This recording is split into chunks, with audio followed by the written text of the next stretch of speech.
کہ بدعتی اپنے بدعت کے ذریعے نبی اکرم صلی اللہ علیہ وسلم کو خائن قرار دے رہا ہے کہ نبی صلی اللہ علیہ وسلم نے بات نہیں بتلائی تو لہذا میں بتلا رہا ہوں.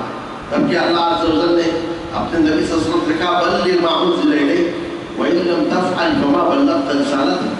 آپ پر جو نازل کی گئی آپ کو پہنچائیے. وان لم تفعل فما بلغت رسالتہ. اگر آپ نے اس کو پہنچایا نہیں، کوئی ایک بات بھی آپ نے پہنچائے تو آپ نے اللہ کے پیغام کو پہنچایا نہیں. حتیٰ کہ وہ آیتیں جن میں آپ کو ڈانٹ لائی گئی، جس میں آپ کو جو بظاہر آپ کے خلاف تھے عبس وتولی ان جاءہ الاعمی، ساری کے ساری آیتیں آپ نے لوگوں کو سنائی ہیں. وجہ اس سے ایک بات معلوم ہوئی کہ بدعتی کو توبہ بہت کم نصیب ہوتی ہے. دوسری چیز بدعتی قرآن کی آیت الیوم اکملت لکم کو جھٹلا رہا ہے. اور تیسری چیز یہ ہے بدعتی نعوذ باللہ نبی اکرم صلی اللہ علیہ وسلم کو خائن قرار دے رہا ہے، جس سے آپ اندازہ لگا سکتے ہیں کہ بدعات کی کس قدر جو ہے سنگینیاں ہیں. اسی لیے ہمیں چاہیے دین کے معاملے میں پھونک پھونک کر قدم رکھیں. جو چیز ہم کر رہے ہیں کیا واقعی وہ چیز نبی اکرم صلی اللہ علیہ وسلم اور صحابہ کرام سے ثابت ہے یا نہیں. اسی لیے عبداللہ ابن مسعود کہتے تھے ایاکم والبدع، تم دین میں ایاکم والابتداع فی الدین، تم دین میں نئی چیز کی اجازت سے بچو. فقط کفیتم، تمہارے لیے کافی کر دیا گیا ہے، مکمل دین کیا گیا ہے، اب اس پر تم عمل کرو. اور پھر چوتھی بات یہ ہے برادران اسلام، یہ جو بدعتی ہوتے ہیں سب سے زیادہ مسلمانوں کو کفار سے زیادہ ان سے تکلیف ہوتی ہے. وہ واقعہ آپ نے بارہا خطبہ میں سنا ہوگا کہ عبداللہ ابن مسعود رضی اللہ تعالیٰ عنہ جب صبح کی نماز کے لیے نکلتے تھے تو آپ نے جو شاگرد تھے دروازے میں کھڑے ہوتے تھے اور آپ کو صبح کے وقت میں مسجد میں جاتے تھے. ایک بار لوگ انتظار میں تھے، ابو موسیٰ اشعری رضی اللہ تعالیٰ عنہ تھے کہ آپ اخرج فیکم ابو عبد الرحمن، کہ ابو عبد الرحمن نکلے. لوگوں نے کہا کہ نہیں نکلے ہیں، ہم انتظار میں بیٹھے، تو وہ بھی بیٹھے. جیسے عبداللہ بن مسعود نکلے تو یہ آگے بڑھ کے ملے. کہا کیا بات ہے؟ کہا میں مسجد گیا تو میں نے وہاں عجیب منظر دیکھا اور انشاءاللہ خیر ہی ہوگا. تو کہا کیا دیکھا؟ کہا مسجد میں لوگ حلقے بنائے بیٹھے ہوئے ہیں، ان میں ایک شخص ہے، ہر ایک کے ہاتھ میں کنکری ہے. یہ ایک شخص کہتے ہیں سبحان اللہ، سارے کے سارے لوگ اجتماعی سے کہ سبحان اللہ کہتے ہیں، کنکری ڈالتے ہیں. پھر کہا اللہ اکبر، تو سارے کے سارے اللہ اکبر کہتے ہیں، کنکری ڈالتے ہیں. کہا تم نے کیا کہا؟ کہ میں نے کچھ نہیں کہا، آپ آ رہے ہیں اس انتظار میں خاموش رہا. کہا کاش تم ان سے کہتے، بجائے یہ کہ اس انداز سے اجتماعی شکل میں اس حیرت میں بیٹھ کر وہ جو ہے سبحان اللہ الحمدللہ کہیں کنکری ڈالے، اس کے بجائے وہ اپنے گناہوں کو گنتے کہ کیا کیا گناہ کیے ہیں. اگر گناہوں کو گنتے تو ان کے لیے ضمانت لیتے کہ ان کا گناہ اللہ انہیں اجر و ثواب دیتا. اب اتنے میں مسجد تک پہنچ گئے. مسجد میں عبداللہ بن مسعود داخل ہوئی، ایک حلقے کے پاس آئے. کہا تم کیا کر رہے ہو؟ کہا کچھ نہیں حسن، یہ کنکریاں ہیں جن کے ذریعے سے ہم تصویر، تحلیل، لا الہ الا اللہ، تکبیر، اللہ اکبر کہتے ہیں. عبداللہ بن مسعود نے کہا کہ بجائے یہ کہ تم اس انداز سے بیٹھ کر تصویر، تکبیر، تحلیل کرو، اپنے گناہوں کو گنتے ہیں، میں تمہارے ضمانت دیتا کہ تمہارا اجر ضائع نہیں ہوتا. پھر کہا ویحکم یا امت محمد، اے امت محمد تمہاری خرابی ہو، اے امت محمد تمہاری خرابی ہو کہ یہ نبی صلی اللہ علیہ وسلم کے اصحاب موجود ہیں. صحابہ کرام موجود تھے اس وقت، یہ نبی صلی اللہ علیہ وسلم کے اصحاب موجود ہیں. آپ کی برتنیں بھی ٹوٹی نہیں ہے جن میں آپ کھایا کرتے تھے، آپ کی لباسیں بھی پرانے نہیں ہوئی جن کو آپ پیدا کرتے تھے، اور اتنی جلدی تم بدل گئے. کہا اے ابو عبد الرحمن ہم نے کیا کیا؟ ہم تو نیکی کر رہے تھے. کہا دو راستوں میں سے کوئی ایک راستہ ہے، یا تو تم گمراہی کا دروازہ کھولنے والے ہو، یا ایسے دین کو لا رہے ہو جو دین محمد صلی اللہ علیہ وسلم کے دین سے افضل دین تھا. کہا ابو عبد الرحمن ما اردنا الا الخیر، ہم نے تو خیر کا ارادہ کیا ہے. کہا کم من مرید للخیر لن یصیبہ، کتنے ایسے خیر کے چاہنے والے ہیں خیر ان تک پہنچتا نہیں ہے. صرف خیر کے کہنے سے کافی نہیں ہے. ارے ہم نے 40 کے غریبوں کو تو کھلا رہے ہیں، مسکینوں مسکینوں کو تو کرا رہے ہیں, ہم فاتحہ کر رہے ہیں, فقیروں کو تو کرا رہے ہیں, خیر کا کام نہیں. خیر کے کتنے ایسے ارادہ کرنے والے ہیں, خیر ان تک پہنچتا نہیں ہے. اس کے بعد چلے گئے. راوی یہ کہتے ہیں کہ نہروان کی جنگ میں ہم نے دیکھا, نہروان کی جنگ میں ہم نے دیکھا ان میں سے اکثر لوگ ہم ہی پر دل چلا رہے تھے. کہنے کا مقصد یہ ہے کہ مسلمانوں کو سب سے زیادہ جو نقصان پہنچتا ہے کسے؟ اصحاب البدع, اصحاب الاہواء سے نقصان پہنچتا ہے. آج کتاب و سنت کے راہ میں اگر کوئی رکاوٹ ہے, صحیح اسلام کے نسل و اشاعت میں اگر کوئی رکاوٹ ہے, یہ اصحاب البدع, اصحاب الاہواء ہے جو دین کی غلط ترجمانی, غلط تعبیر کر کر دین کو انسانیت کے سامنے غلط شکل میں پیش کر رہے ہیں. تو لہٰذا برادران اسلام ہمیں چاہیے کہ بدعات سے بچیں, اور بھی یاد رکھیں کہ بدعات ایک ایسی چیز ہے کہ جب انسان اس میں داخل ہوتا ہے گمراہ پہ گمراہ ہو کے چلا جاتا ہے. اور جیسا کہ میں نے آپ سے کہا کہ بدعتی کو بہت کم کیا ہے توبہ کی توفیق ملتی ہے, کیونکہ اس بدعت کو وہ دین سمجھ کر کہتا ہے. اسی لیے صحابہ کرام نے بدعتیوں کا مقابلہ کیا اور رد کیا. عبداللہ بن عمر رضی اللہ تعالیٰ عنہ کو جب اطلاع ملی کہ لوگ ترتیب کا انکار کر رہے ہیں, تو آپ نے خبر دینے والے سے کہا جا کر کہو اذا لقیت اولئک فاخبرهم انی براء منهم انی بریء منهم وانهم براء منی, کہ تم جب ان سے ملو تو ان سے کہو میں ان سے بیزار ہوں اور وہ بھی مجھ سے بیزار ہے, اور ان کے سامنے حدیث جبرائیل پیش کی. تو لہٰذا ہمارے سلف کا طریقہ یہ تھا کہ بدعتیوں سے بیزاری کا اعلان کرتے تھے, برات کا اعلان کرتے تھے, اور کتاب و سنت کے نصوص پیش کرتے ہوئے بدعات کو ختم کرتے تھے. عام طور سے بدعتیں کب پھیلتی ہیں؟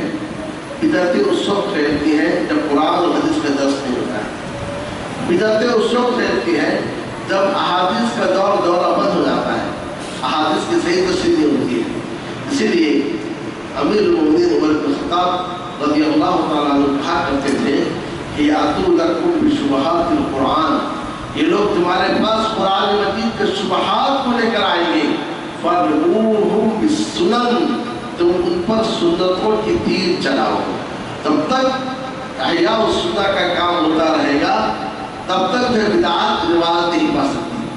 لیکن جب احیاء السنہ کا کام چھوڑ دیا جائے, پھر آپ دیکھیں گے نئی نئی بدعتیں جنم لیتی ہیں اور اس میں سے دین کا بنیاد ملتا ہے. شروع دور میں جو بدعتیں نکلی ان میں سب سے پہلے خارجیت کی بدعت ہے, اس کے ماننے والوں کو خوارج کہتے ہیں, اور اسی کے ساتھ ہی رافضیت کی بدعت ہے یا شیعیت کی بدعت ہے. یہ دو بدعتیں تقریباً ایک ساتھ نکلی, خوارج اور شیعیت. اور اس کے بعد جو بدعت نکلی ہے وہ معتزلہ کی بدعت ہے, جس کی بدعت اعتزال کہتے ہیں. اور چوتھی بدعت جو نکلی وہ تقدیر کا انکار ہے, جو قدریہ کہتے ہیں. تقریباً جو بدعتیں آج آپ دیکھ رہے ہیں یہ سارے کے سارے بدعتوں کے کہیں نہ کہیں جڑ انہیں سے ملتا ہے. اب آپ کہیں گے آج تو خوارج کہاں ہیں آج, لیکن یہ سارے کے سارے مختلف شکلوں میں پائے جاتے ہیں. آگے انشاءاللہ اس کی جانب اشارہ کیا جائے گا. خوارج کا معنی کیا ہے؟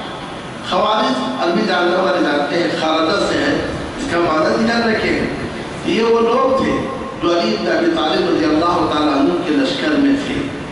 جب علی بن ابی طالب رضی اللہ عنہ اس بات پر راضی ہوئے کہ ایک حکم معاویہ کی طرف سے ایک کی طرف سے ہو, جن لوگوں کو حکم بنایا یہ لوگ اس لشکر سے نکل گئے, گویا خارجی ہو گئے, لشکر سے نکل گئے.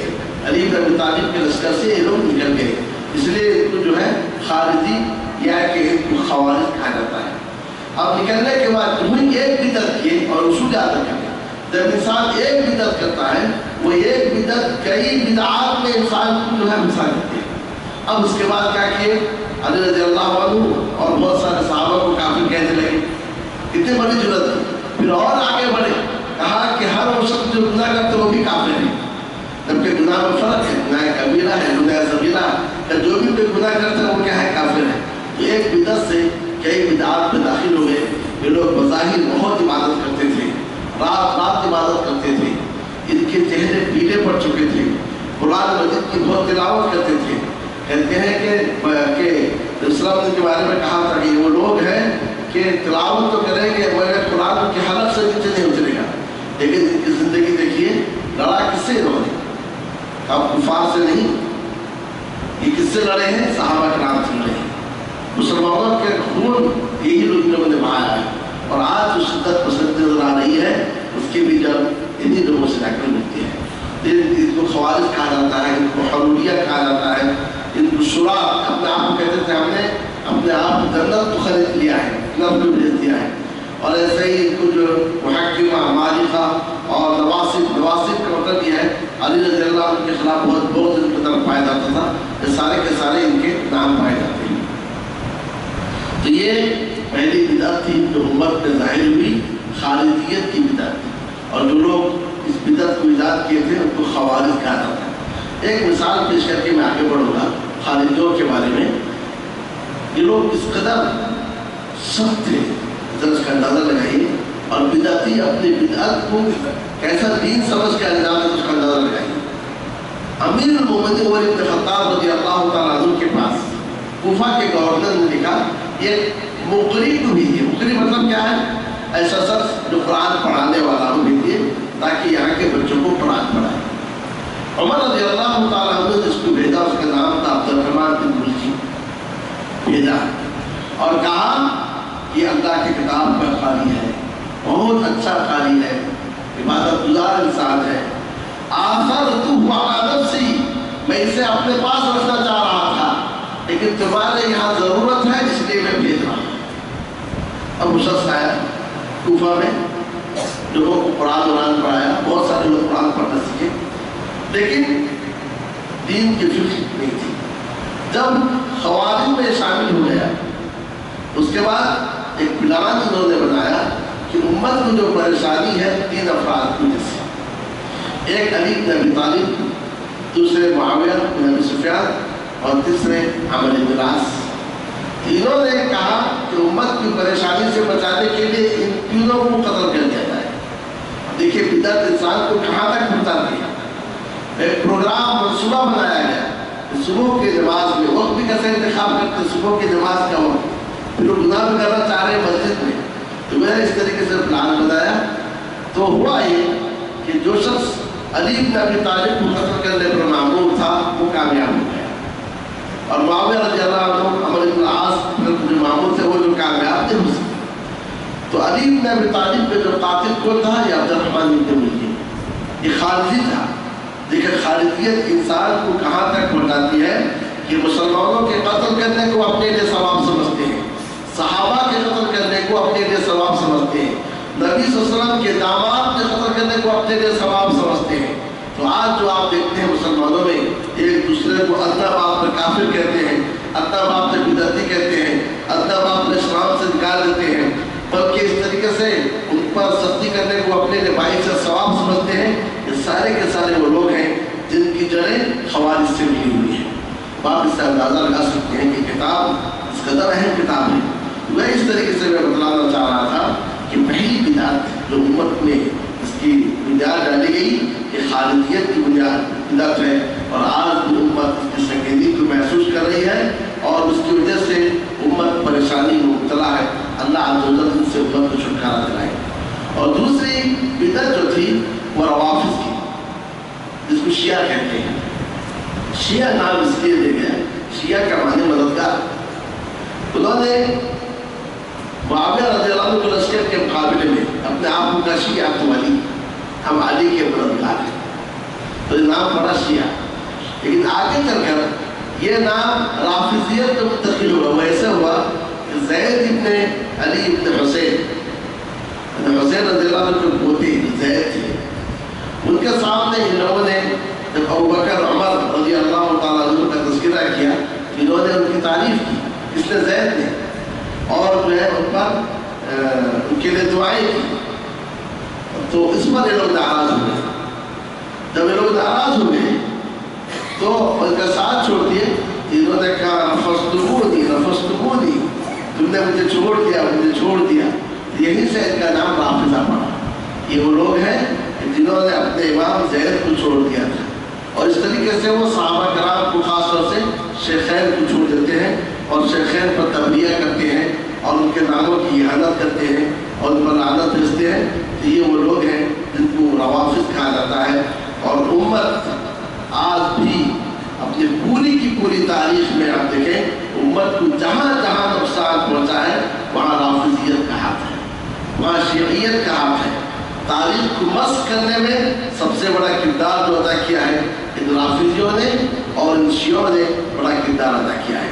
اور افسوس کی بات یہ ہے کہ جو لوگ اپنے آپ کو اہل سنت کہتے ہیں وہ بھی رافضیت کے زیر اثر ہیں، اور اس طریقے سے آپ دیکھیں گے ان کے عقائد یا کہ ان کے جو رسوم و رواج در پردہ جو ہے اہل سنت کے ذہن میں پائے جاتے ہیں۔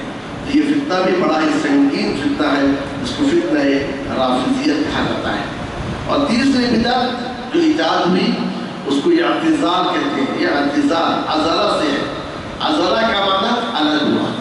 حسن بصری رحمہ اللہ کے مجلس میں ایک صاحب تھے جن کا نام تھا واصل بن عطا، نام یاد رکھ لیں، واصل بن عطا۔ حسن بصری رحمہ اللہ تابعی تھے، کبار تابعین کی زبردست دیا کرتے تھے۔ ایک مسئلہ آیا کہ جو شخص گناہ کرتا ہے، کبیرہ گناہ کرتا ہے، تو کیا وہ مومن ہے؟ شرک کے علاوہ، شرک کفر نفاق کے علاوہ تو اس میں کوئی شک نہیں، مومن ہے۔ تو انہوں نے اس نے کہا نہیں، مومن نہیں ہے۔ تو کیا ہے؟ کافر ہے؟ کافر بھی نہیں کہا، نہ مومن ہے نہ کافر ہے۔ ایسا شخص جو کبیرہ گناہ کرتا ہے وہ ایمان سے بھی نکل گیا۔ اچھا ٹھیک ہے، کفر میں داخل ہوا، کفر میں بھی داخل نہیں ہوا۔ کہا جو کبیرہ گناہ کرتا ہے نہ وہ مومن ہے اور نہ وہ کافر ہے۔ اب اس کی وجہ سے وہ حسن بصری رحمہ اللہ کے مجلس سے دور الگ کونے میں بیٹھ گیا۔ حسن بصری نے کہا یہ اعتذر عنا، یہ تو ہم سے الگ ہو گیا ہے۔ تو اس کے ساتھ جو لوگ بیٹھے سب کو معتزلہ کہا جاتا ہے۔ تو آگے جو عقائد پڑھیں گے اس میں معتزلہ کا ذکر ہوگا، تو کیسے کیسے عقائد کا انہوں نے انکار کیا۔ انہوں نے ایک بدعت کی کہ عقل کو استعمال کیا۔ حسن بصری رحمہ اللہ نصوص پہ بات کر رہے تھے کہ صحابہ کی زندگی میں بہت سارے صحابہ سے کبیرہ گناہ ہوا، لیکن آپ نے کافر نہیں کہا۔ خود قرآن مجید میں اللہ تعالیٰ نے فرمایا وَإِن طَائِفَتَانِ مِنَ الْمُؤْمِنِينَ اقْتَتَلُوا فَأَصْلِحُوا بَيْنَهُمَا، اگر مومنوں کی دو جماعت آپس میں لڑے تو ان کے درمیان میں صلح کرو۔ تو اللہ عز و جل مومن کے دو جماعت جو آپس میں لڑ رہے ہیں ان کو اللہ تعالیٰ مومن کہہ رہا ہے۔ یہ قرآن مجید کے نص کی روشنی میں کہ ایک مومن جو دوسرے مومن سے خطاب کر رہا ہے وہ ایمان سے خارج نہیں ہوا، وہ ایمان کے دائرے میں ہے، لیکن انہوں نے اپنے عقل کو استعمال کیا۔ کہا نہیں، جب کبیرہ گناہ کا ارتکاب کیا کیسے مومن رہا؟ چلو کافر، وہ کافر بھی نہیں ہے، ایک منزلت ہے، ایک مرتبہ ہے جو جس سے وہ کفر اور اسلام کے درمیان ایک مرتبہ کا ایجاد کیا۔ تو اس طریقے سے آج بھی آپ دیکھیں گے ایسے لوگ موجود ہیں جو نصوص کو اپنے دماغ کی وجہ سے انکار کرتے ہیں، ٹھکراتے ہیں، کہتے ہیں گرچہ بخاری میں ہے لیکن ہمارے عقل میں بات نہیں آتی ہے، گرچہ قرآن مجید کا آیت ہے لیکن ہماری عقل اسے قبول نہیں کرتی ہے۔ تو اپنے عقل کو معیار بنا کر کتنی آیتوں کا انکار کرتے ہیں، اپنے عقل کو معیار بنا کر کتنے احادیث کا انکار کرتے ہیں۔ بے شمار حدیثیں ہیں، بے شمار آیات ہیں، اپنے عقل کو معیار بنایا اور اس کا انکار کر دیا۔ جیسے آپ بہت ساری چیز دیکھیں گے، اور افسوس کی بات یہ ہے آج ایک فرقہ ہمارے درمیان موجود ہے کہ جو عقل کو معیار بناتا ہے اور عقل کو اصل معیار بنا کر شریعت کے احکام کو ٹھکراتا ہوا چلا جاتا ہے۔ اور اسی بنیاد پر لکھنے والوں نے عثمان بن عفان رضی اللہ تعالیٰ عنہ کے قلم بھی چلا دیا، اپنے عقل کو معیار بنایا۔ اسی معیار کو بنا کر بہت سارے جو اپنے آپ کو روشن خیال کہتے تھے اور اسلام کو زندہ کرنے کے لیے اٹھے، یعنی کہ اس دعوے کے ساتھ اٹھے، انہوں نے دیکھا صحابہ کرام پر بھی کیا کیے، قلم چلانا شروع کر دی۔ پھر لہٰذا برادران اسلام عقل کو معیار نہیں بنایا جائے، عقل کے سامنے عقل کو معیار نہ بنایا جائے۔ شریعت نے عقل کی تعریف کی ہے لیکن اس عقل کو نقل کے تابع رکھا ہے۔ یاد رکھ لیجیے، شریعت نے عقل کی تعریف کی ہے لیکن عقل کو نقل کے تابع رکھا ہے۔ شریعت میں ایسی چیزیں ہیں جو عقلاً محال نہیں ہے لیکن عقل اس سے حلال ضرور ہو جاتی ہے۔ تو لہٰذا عقل کو شرع پر جب آپ قدم رکھیں گے تو آپ ہر بات کو ٹھکراتے ہوئے چلے جائیں گے۔ لوگوں نے جو ہے دجال کا انکار کیا اور عجیب عجیب اس کی تعویل کی، اور اس طریقے سے لوگوں نے اور بہت ساری چیزوں کا جو انکار کیا اور کہا کہ ہماری عقل اس سے مان نہیں رہی ہے. تو یہ جو لوگ عقل کو آج بھی معیار قرار دیتے ہیں تو یہ وہ لوگ ہیں جو معتزلہ سے تعلق ہے یا اس فکر سے ان کا تعلق ہے. بہت ساری تفسیریں ہیں، ان تفسیروں میں آپ اٹھا کر دیکھیں گے جو سادے ذہن کے لوگ ہوتے ہیں پڑھ لیتے ہیں اور عقل میں بڑی اچھی بات لگتی ہے. اب اس کی وجہ سے کیا ہوتا ہے وہ پھر سیدھے راستے سے بھٹکتے ہوئے چلے جاتے ہیں. تو لہٰذا یہ تیسرا بدعتی فرقہ ہے جس کو معتزلہ کہا جاتا ہے. اور چوتھا فرقہ ہے کہ جس کو قدری کہا جاتا ہے. قدر کا معنی تقدیر. اور ہمارا ایمان یہ ہے کہ ایمان کی بنیاد 6 باتوں پر ہے. چھٹی بات کیا ہے بولیے؟ پہلا الایمان باللہ، دوسرا ایمان بالملائکہ، تیسرے الایمان بالکتب، چوتھی بات الایمان بالرسل، پانچویں بات الایمان بالیوم الآخر، اور چھٹی بات کیا ہے؟ الایمان بالقدر خیرہ و شرہ، تقدیر پر ایمان ہے. اور یہ ہمارا ایمان ہے کہ جو کچھ ہوا ہے، جو کچھ ہو رہا ہے، جو کچھ ہونے والا ہے، جو نہیں ہوا، اگر وہ ہوتا تو کیسا ہوتا، یہ ساری کی ساری باتیں اللہ عز و جل کے علم میں ہیں. اسی کا نام تقدیر. اور اللہ عز و جل نے ان ساری باتوں کو لوح محفوظ میں لکھ دیا ہے. ان ذالک فی کتاب، یہ ساری کی ساری باتیں کتاب میں محفوظ لکھی ہوئی ہیں. اور یہ چیزیں اللہ پر آسان ہے. اور تعجب، آپ عقل کیا ماننے تیار ہے کہ آپ کے گھر میں آپ کو حکم نہ چلے، آپ اس شہر کے حاکم ہو اور یہاں آپ کی بات نہ چلے، تو اللہ عز و جل کی مشیت کے بغیر، ارادے کے بغیر کائنات میں کوئی چیز ہو نہیں سکتا. تو تقدیر کا مطلب یہی ہے کہ اللہ نے جو خیر جو شر ہو رہا ہے اسے اللہ عز و جل نے، اس کا علم اللہ عز و جل کو ہے اور یہ باتیں لوح محفوظ لکھی ہوئی ہے. لیکن ایک فرقہ بنا اس نے کہا نہیں، بندہ اپنے فعل کا خالق ہے. گویا اس طریقے سے انہوں نے تقدیر کا انکار کیا. جہاں انہوں نے تقدیر کا انکار کیا، پھر شفاعت کا انکار کیا، پھر اور چیزوں کا انکار کرتے چلے گئے. لہٰذا یاد رکھ لیں، جب انسان ایک بدعت کرتا ہے تو ایک بدعت انسان کو کئی بدعتوں میں مساتی ہوئی چلی جاتی ہے. اس لیے ہمیشہ بدعت سے بچنا چاہیے. یہ وہ 4 بدعتیں ہیں جو شروع کے دور میں پیدا ہوئی. وہ بدعتیں ہیں: بدعت الخوارج، بدعت الروافض، بدعت المعتزلہ، بدعت القدریہ. یعنی خارجیت کی بدعت، رافضیت کی بدعت، اعتزال کی بدعت، اور اس طریقے سے جو ہے تقدیر کے انکار کرنے والوں کی بدعت. تو ہم انشاءاللہ آگے بھی اس کو ہم پڑھیں گے. تو لہٰذا کہنے کا مقصد یہ ہے کہ امام احمد بن حنبل رحمہ اللہ نے عقیدے کے اصول اور بنیاد بیان کی اور کہا عقیدہ کا پہلا اصل اور پہلی بنیاد یہ ہے صحابہ کے طریقے کو معیار یہاں جانا جائے، اور دوسری بنیاد یہ ہے بدعتوں کو چھوڑ دیا جائے، بدعتوں کو ترک کر دیا جائے. یہ جو ہے عقیدے کی دوسری بنیاد ہے. یہیں سے ہم اس نشست کو ختم کر رہے ہیں کیونکہ اور چلے آگے وضو وغیرہ. چلیے اس کے بعد ہم آگے بڑھتے ہیں. یہ 2 کے بعد کہا وَكُلُّ بِدْعَةٍ فَهِيَ ضَلَالَةٌ، ہر بدعت گمراہی ہے. تو بدعت سے بچنا کیوں ہے؟ کیونکہ ہر بدعت گمراہی ہے. اس سے بات معلوم ہوئی کہ جو لوگوں نے تقسیم کیا ہے بدعت حسنہ، بدعت سیئہ، بدعت کو واجب حرام تقسیم کیے 5 میں سے ساری کی ساری تقسیم غلط ہے. ہر بدعت گمراہی ہے. لیکن اتنی بات یاد رکھ لیں کہ بدعت کی 2 قسم ہوگی. بعض بدعات ایسے ہیں جو انسان کو کفر تک پہنچا دیتی ہیں، کفر میں داخل کر دیتی ہیں، اور بعض بدعات ایسی ہیں جو انسان کو کفر تک نہیں پہنچاتی. مثال بتا، جیسے ایک شخص قبر کے پاس جائے، قبر والے کو پکارے، بدعت ہے. پکارنا ہے اللہ عز و جل، اس نے نئے طریقے کا ایجاد کیا، بھلے اس کو پکار رہا ہے تو شرک ہے. یہ وہ بدعت ہے جو کفر اور شرک میں داخل کر رہا ہے. دوسرا شخص قبر کے پاس جا رہا ہے، پکار رہا ہے اللہ کو، کہہ رہا اللہ کو پکار رہا. سوال یہ ہے آپ اپنے گھر سے، اپنے آفس سے، اپنے مسجد سے، اپنے جگہ سے پکار سے قبرستان تک آنے کی کیا ضرورت پڑی؟ اس نے کہا کہ میں نے سمجھنا ہے کہ ولی ہے، یہاں دعا کرنے سے دعا قبول ہوتی ہے. یہ بدعت ہے۔ بدعت کیوں ہے؟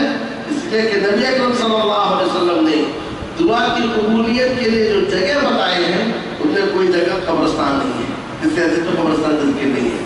تو یہ بدعت ہے، لیکن اس بدعت سے ہم اس کو مشرک نہیں کہیں گے، کافر نہیں کہیں گے، کیونکہ پکار کس کو رہا ہے؟ وہ اللہ عز و جل کو پکار رہا ہے۔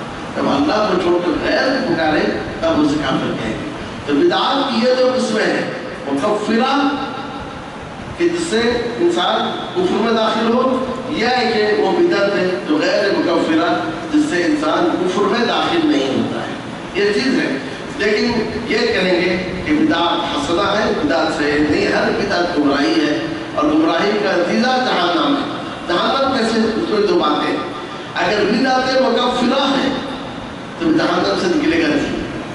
جہنم میں جانے والے تو قسم کے لوگ ہیں، ایک وہ لوگ ہیں جو جہنم میں جائیں گے ہمیشہ ہمیشہ رہیں گے اور اسے نکلنے والے نہیں، جیسا کہ اللہ عز و جل نے قرآن مجید میں فرمایا اِنَّهُ مَن يُشْرِكْ بِاللَّهِ فَقَدْ حَرَّمَ اللَّهُ عَلَيْهِ الْجَنَّةَ، جس نے اللہ کے ساتھ کسی کو شریک کیا اللہ نے اس پر جنت کو حرام قرار دیا ہے۔ اس کا مطلب کیا ہے؟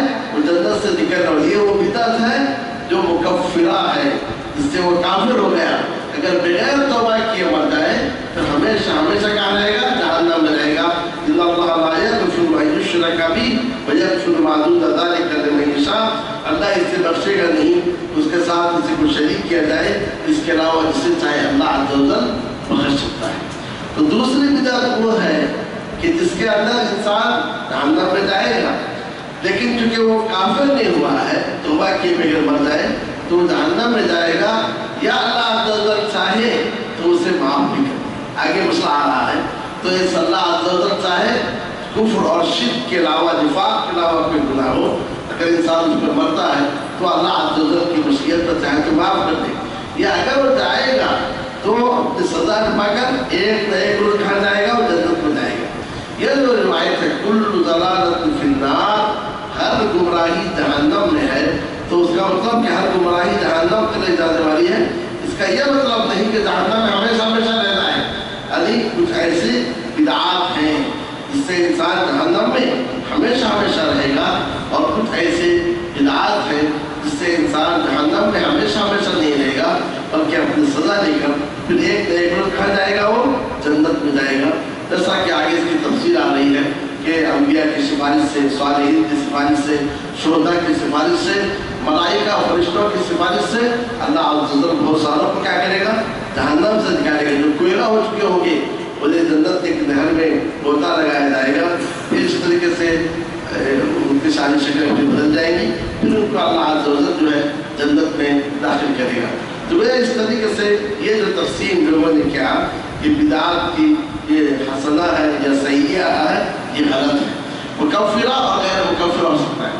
یہاں ایک سوال یہ ہے کہ امیر المؤمنین عمر ابن خطاب رضی اللہ تعالیٰ عنہ نے اپنے دور میں لوگوں کو تراویح کی نماز میں جمع کیا تھا، اور اس طریقے سے کہ نبی اکرم صلی اللہ علیہ وسلم کے زمانے میں 3 راتیں کچھ ایسی تھیں کہ آپ صلی اللہ علیہ وسلم نے جماعت کے ساتھ نماز پڑھائی تھی۔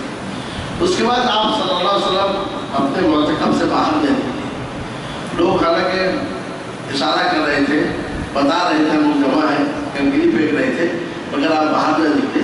صبح آپ صلی اللہ علیہ وسلم نے کہا مجھے معلوم تھا کہ تم لوگ آج بھی جمع ہوئے ہو، لیکن میں اس لیے نہیں نکلا انی خشیت ان یکتب علیکم، مجھے یہ ڈر لگا کہیں یہ نماز تم پر فرض نہ کر دیا جائے، یعنی تمہاری خواہش، تمہاری حرص کو دیکھتے ہوئے کہیں اللہ عز و جل اس چیز کو تم پر فرض نہ کر دے، تو اس سے کیا ہوگا؟ آنے والی امت کو تکلیف ہوگی، مشقت ہوگی۔ یہ آپ دیکھتے ہیں 5 نمازوں کو صحیح سے پڑھ نہیں پا رہے ہیں جو فرض ہے، اور اگر اس کے اوپر تراویح کو بھی اگر فرض کر دیا جائے تو کیسے مشقت ہوگی؟ تو آپ صلی اللہ علیہ وسلم اپنے امت کے لیے شفیق تھے، مہربان تھے، اور تک جیسا کہ حدیث میں ہے آپ نے چاہا کہ مسواک کا حکم دیں، لیکن اس ڈر سے کہ امت کے لیے مشقت نہ ہو تو آپ نے اس کو کیا کیا؟ فرض نہیں کیا، استحباب میں قرار دیا۔ تو میرا نبی صلی اللہ علیہ وسلم 3 روز جماعت پڑھائے جماعت کے ساتھ، لیکن آپ نے اشارہ دے دیا کہ میں جماعت سے اس لیے نہیں پڑھا رہا ہوں کیونکہ مجھے ڈر ہے کہ اللہ تعالیٰ اسے فرض نہیں کرتے، ٹھیک ہے، مگر جماعت سے پڑھنا اچھا ہے، اس کا آپ نے اشارہ کر دیا. اور بکر رضی اللہ عنہ کا دور بڑا مختصر دور تھا، لوگ الگ الگ پڑھتے تھے، ایک جگہ افراد مل کے پڑھتے تھے، کوئی نظم نہیں تھا. عمر رضی اللہ تعالیٰ عنہ خود ایک بار دیکھے مسجد میں کوئی یہاں پڑھ رہا ہے، کوئی وہاں پڑھ رہا ہے، کوئی دو آدمی پڑھ رہے ہیں. کیا عجیب ہے، اسلام جو وحدت اتحاد کی تعلیم دیتا ہے. اور جیسا کہ اس سے پہلے بتایا گیا صحابہ کرام پر وہی نازل ہوئی، وہی کا دور وہ دیکھ چکے ہیں اور دین کے مزاج کو اچھا جاننے والے تھے. دیکھا نبی صلی اللہ علیہ وسلم نے جماعت کے ساتھ کیوں نہیں پڑھائی، اس ڈر سے کہ فرض نہ ہو. اب تو وہی کا سلسلہ ختم ہو چکا ہے، اب اگر جماعت کی پابندی کریں جس سے وہی تو نازل ہونے والے نہیں ہیں، تو آپ نے ایک کو معمول کیا کہ تم کیا کرو، سب کو پڑھاؤ، سب ایک ساتھ پڑھ لیں. پھر آپ کا جب گزر ہوا تو بڑا اچھا لگا دیکھنے میں، کہا نعمت البدع، یہ کتنی اچھی بدعت ہے. تو اس کا دو معنی ہے، ایک معنی لفظی طور پر آپ نے کہا کہ آپ کو معلوم ہے کل بدعت ضلالہ، تو لفظی طور پر آپ نے کہا کہ اچھی ایجاد کیا ہے. لیکن حقیقت میں دیکھا جائے کہ دین میں ایجاد نہیں ہے. ایجاد اس لیے نہیں کہ اس کی اصل موجود ہے، جس کی اصل موجود ہو اس کو ایجاد نہیں کر سکتے. اصل کیا موجود ہے؟ نبی صلی اللہ علیہ وسلم نے 3 راتیں پڑھائی ہیں، اس کی اصل تو موجود ہے. جب اس کی اصل موجود ہے اس کو بدعت نہیں کر سکتے. تو یہ آپ نے لغوی معنی میں یا اس معنی میں اگر بدعت کہتے ہو اس کو تو اچھی بدعت ہے، یہ معنی میں کہیں. عمر رضی اللہ عنہ نے بدعت کہتی ہے تو لغوی معنی میں ہے یا اس معنی میں اگر ایک بدعت ہے تو اچھی بدعت ہے. لیکن اس سے تقسیم کرنا کہ بدعت حسنہ بدعت صحیح ہے غلط ہے، کیونکہ اس کا اس سے کوئی تعلق نہیں ہے. بدعت کا مطلب یہ ہے کہ دین میں بغیر کسی مثال کے، بغیر کسی اصل کے کسی چیز کو ایجاد کرنا، اس کی تو اصل ہے، یہ بدعت نہیں ہے. تو لہٰذا بدعت چاہے جیسی بھی ہو وہ گمراہی ہے، اور گمراہی انسان کو جہنم تک پہنچانے والی ہے. تو عقیدے کے جو اصول میں سے پہلا اصل یہ تھا صحابہ کے طریقے کو اپنایا جائے، اور دوسرا اصل یہ ہے بدعات سے بچا جائے. اسی پر ہم اس مجلس کے اختتام کا اعلان کرتے ہیں. صلی اللہ تعالیٰ علی نبی کریم وعلی آلہ وصحبہ اجمعین.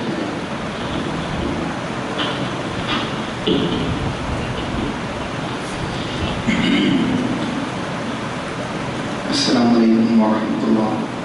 الحمدللہ، اللہ کے فضل سے پہلی نشست آپ کے سامنے اختتام پذیر پہنچ چکی ہے.